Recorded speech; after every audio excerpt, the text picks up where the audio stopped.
Je veux parler aux hommes et aux femmes qui critiquent leur conjoint ou bien qui critiquent leur conjointe. Vous qui critiquez vos maris, vous qui critiquez vos femmes là, c'est pour vous la vidéo. Venez écouter. Tu es une femme, tu es mariée. Ou alors tu partages la vie de quelqu'un. Vous vivez ensemble. Vous avez des enfants ou bien vous n'en avez pas encore, vous voulez en avoir. Mais dans tous les cas, vous partagez la vie. Mais la manière dont tu critiques le monsieur là, tu parles de lui à tout le monde.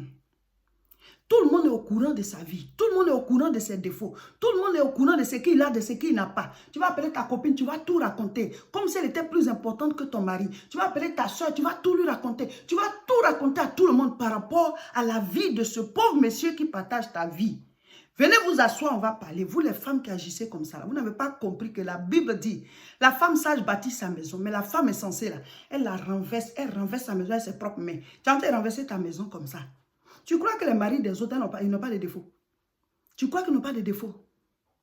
Maintenant, vous les hommes, il y a des hommes qui agissent comme ça, qui dépassent même les femmes. Tu es avec une femme, tu la critiques. Tous ses défauts sont mis dehors. Tu vas parler mal d'elle, tu vas expliquer aux gens, voici ce qu'elle a encore fait, voici comment elle est, voici son défaut, elle n'est pas propre, la maison est comme ceci, mais tu es avec elle.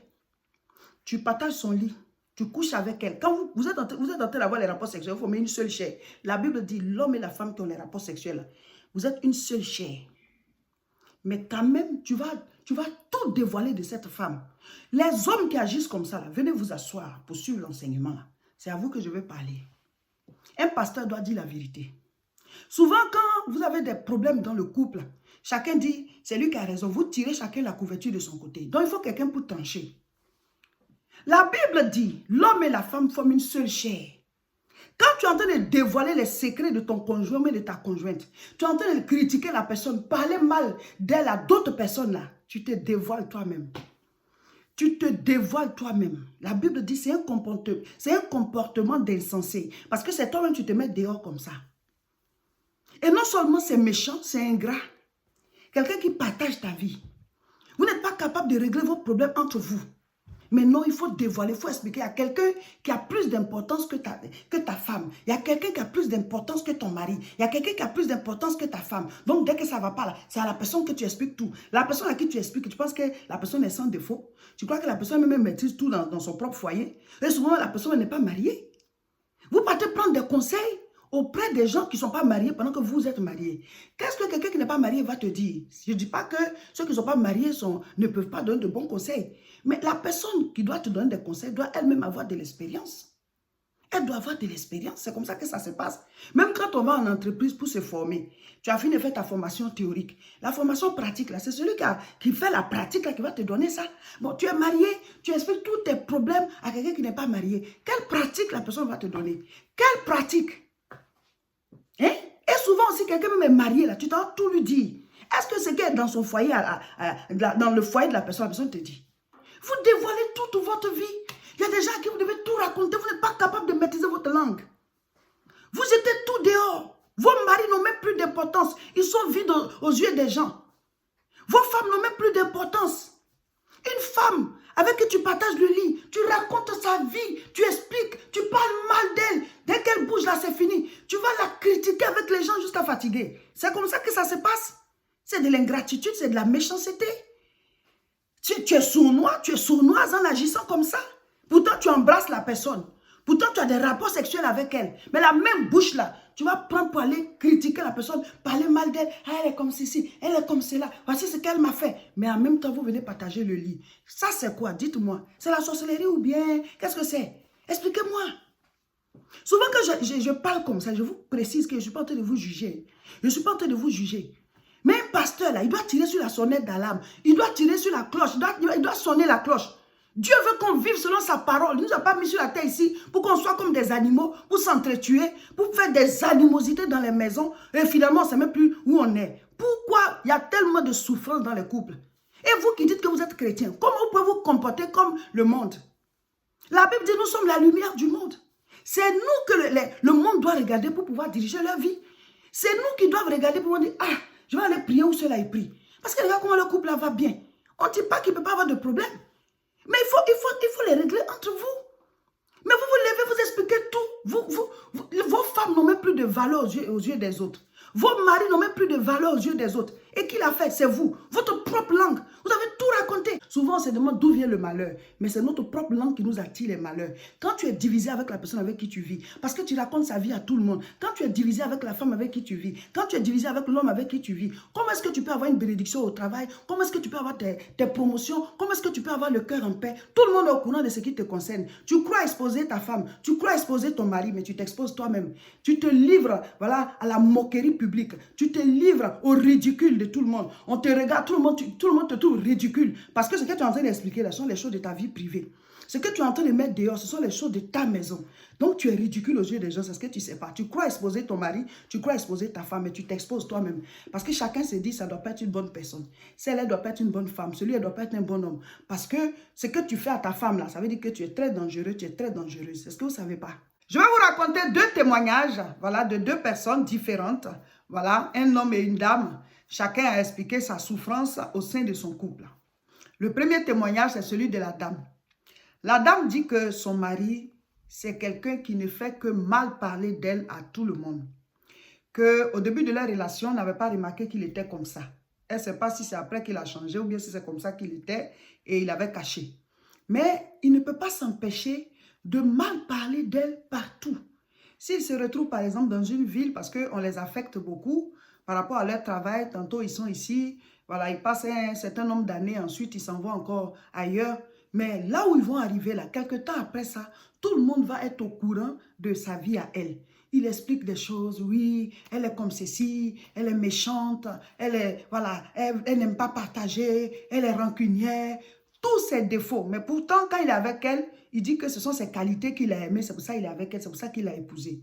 Donc, elle a l'impression d'avoir affaire à quelqu'un qui a une double nature. Dehors, il montre comme s'il a une haine pour cette femme-là. Il fait que raconter des choses sur elle. Mais quand il est avec elle, bon, c'est quelqu'un de différent. Et donc, il y a des nouvelles de sa vie là qu'elle apprend dehors. Elle est tellement peinée par cela. Quand elle en parle avec lui, non, mais moi, je suis quand même pas comme un enfant. Tu vas tout le temps me suivre comme si ce que je dis là, c'est pas vrai. Mais c'est vrai, mais c'est ma vie privée. On est mariés. Vous comprenez? Il va l'expliquer des choses, genre, ma femme, il y a tel dessous qu'elle n'aime pas porter, il y a tel dessous qu'elle aime porter, voilà, il y a tel soutien-gorge, mais des choses comme ça qu'un mari explique à d'autres personnes et elle retrouve ces choses d'intimité là dehors, quelqu'un qui peut être un ami de son mari, qui va lui balancer au cours d'une causerie, mais nous, ton mari nous a dit que ça là tu n'aimes pas, ou alors que ben, toi tu n'aimes pas faire ceci, toi tu n'aimes pas faire cela. Donc elle ne comprend pas, elle est triste. On ne peut pas être heureux dans un tel couple. Le deuxième témoignage, c'est le témoignage d'un homme. Lui, il dit que sa femme a une copine à qui elle raconte tout. Et cette copine aussi raconte à d'autres personnes. Donc, tout ce qui le concerne là, se trouve dehors. Il dit que lui, son salaire est bas par rapport à celui de sa femme. Ça, personne ne le sait. Mais sa femme a raconté ça à sa copine. Et cette copine aussi a raconté à d'autres personnes. Donc, souvent, il peut être là et puis on lui balance ça sur un air ironique là. Lui, il dit que ça ne le dérange pas. Parce que bon, c'est Dieu qui bénit si sa femme a eu un poste plus élevé. Mais non, ils vont lui balancer ça. Mais les gens qui sont dans des couples où c'est la femme qui tient voilà, le volant, là, elle est beaucoup plus payée que toi. Donc au départ, c'est comme des paraboles, mais finalement, il se rend compte que c'est sa femme qui a donné l'information. Ah oui, on a voulu faire telle chose. Mon mari n'a pas pu sortir l'argent parce que ce que moi j'ai sorti était plus, ça se retrouve dehors. Ah, il y a telle chose que mon mari ne sait pas faire, ça se retrouve dehors. Et même il dit que la manière dont ses pantalons sont là, ça s'est retrouvé dehors, que oui, lui souvent il ne repasse pas ses pantalons pour les porter et il aime beaucoup les pantalons qui ne sont pas très plaqués là. Il aime que ce soit vraiment, voilà, ce n'est pas des pantalons amples. Mais sa femme appelle sa camarade, explique tout ça, que lui, ces pantalons là, et sa camarade là explique à d'autres personnes, et on lui dit que c'est sa femme qui a dit, et quand il lui demande, elle dit que non, mais finalement, elle ne voit pas ce qu'il y a de mauvais. Mais ma chérie, je ne comprends pas, je ne vous comprends pas. L'homme là, tu l'as aimé, moi tu ne l'as pas aimé. Si ses pantalons sont, il ne sait pas comment c'est. Mais c'est toi, sa femme, qui doit l'aider à avoir une bonne image. Au lieu de raconter ça à tout le monde, vous détruisez vos vies. Ton mari ne s'est pas fait telle chose, ta camarade va savoir. Ton mari n'a pas tel salaire, ta camarade va savoir. Mais pourquoi? Et après, vous allez dire, oh Seigneur, j'ai perdu mon foyer, ou alors telle chose s'est passée. Mais tu es en train de détruire ta maison de tes propres mains. Je voudrais dire à vous tous qui agissez comme ça, ce n'est pas une bonne manière d'être. Un jour, Dieu va nous juger. Dieu va nous juger et il va aussi juger les couples. Parce que tout ce qui se passe sur la terre ici, là, tout est inscrit dans des livres. Et la Bible dit au dernier jugement, les livres là vont sortir. Je ne sais pas s'ils sont les livres comme les livres qu'on a maintenant. Je ne sais pas comment ça sera.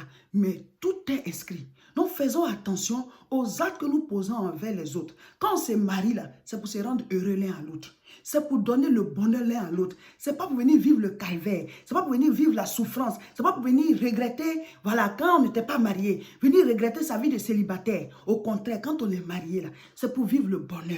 Je vais lire, la Bible dit, Dieu a créé Adam et Ève. Il les a mis dans un jardin. Le foyer, là, c'est un jardin. Ne faites pas pousser des épines dans le jardin, là. Genèse chapitre 1, je lis à partir du verset 26. Puis Dieu dit, faisons l'homme à notre image, selon notre ressemblance, et qu'il domine sur les poissons de la mer, sur les oiseaux du ciel, sur le bétail, sur toute la terre et sur tous les reptiles qui rampent sur la terre. Dieu créa l'homme à son image, il le créa à l'image de Dieu, il créa l'homme et la femme.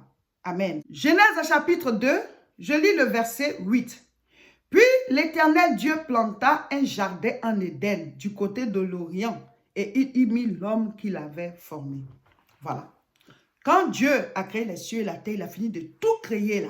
Et il a créé l'homme et la femme. Il a créé d'abord l'homme à son image et à sa ressemblance. Il a pris une côte, il a fait la femme. Et le lieu où il devait vivre là, c'était un jardin. Le jardin là s'appelle Jardin d'Éden. On dit il y avait tout là-bas. Vous lisez toujours Genèse 2. Genèse 2, je lis le verset 10. Un fleuve sortait d'Éden pour arroser le jardin. Et de là, il se divisait en 4 bras. Vous voyez, donc, c'était un lieu merveilleux. Le foyer, là, c'est le jardin d'Éden. Le foyer, c'est le jardin. Dieu a dit à Adam, cultivez le jardin, protégez-le, faites pousser des fleurs, des fruits, des légumes, tout ce qu'il faut pour avoir une bonne vie dans votre jardin. Mais ne faites pas pousser des épines, ne faites pas pousser des arbres qui détruisent vos vies. Ne faites pas pousser du poison, des arbres qui contiennent du poison. Voilà. Donc, votre foyer, c'est votre jardin. Monsieur, madame, surtout si vous êtes chrétien, si vous connaissez le Seigneur, là, vous avez encore plus de chance. Parce que la Bible dit, la corde à 3 fils ne seront pas facilement. La corde à 3 fils ne seront pas facilement. Ça veut dire quoi? Dieu, monsieur et madame. Donc, les 3 ensemble, là, ça ne peut pas se rompre. Même si vous deux, vous êtes rompus, Dieu ne va pas se rompre. Si quelque chose ne va pas, évitez d'en parler à d'autres personnes, même pas à vos familles et à vos belles familles. Parce que l'homme et la femme forment une seule chair.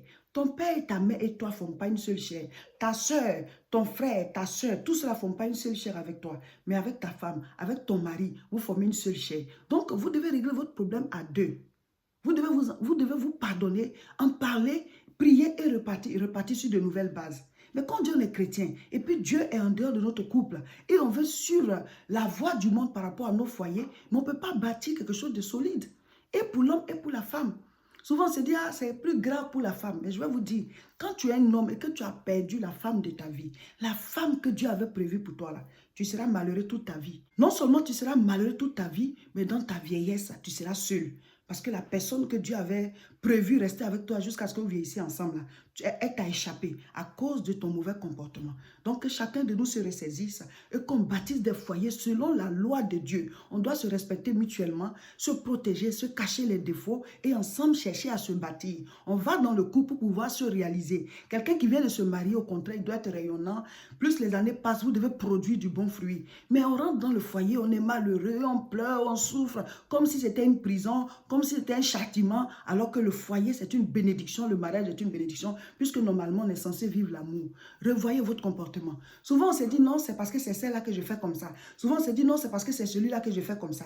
Mais si tu ne changes pas, même si après, tu n'es plus à cette personne-là, tu vas faire ça au prochain. Donc, de prochain en prochain, là, finalement, vous allez finir votre vie seul. Donc, il faut se ressaisir, il faut changer de comportement. Comme je l'ai déjà dit, cette vidéo, ce n'est pas pour vous juger. C'est pour vous amener à être bien selon la parole. Surtout ceux qui disent qu'ils sont chrétiens. C'est pour vous amener à diriger vos couples, vos maisons, vos familles selon la parole de Dieu. Quand on marche selon la parole, ça diminue les souffrances, ça diminue les pleurs. Arrêtons de nous faire du mal les uns aux autres.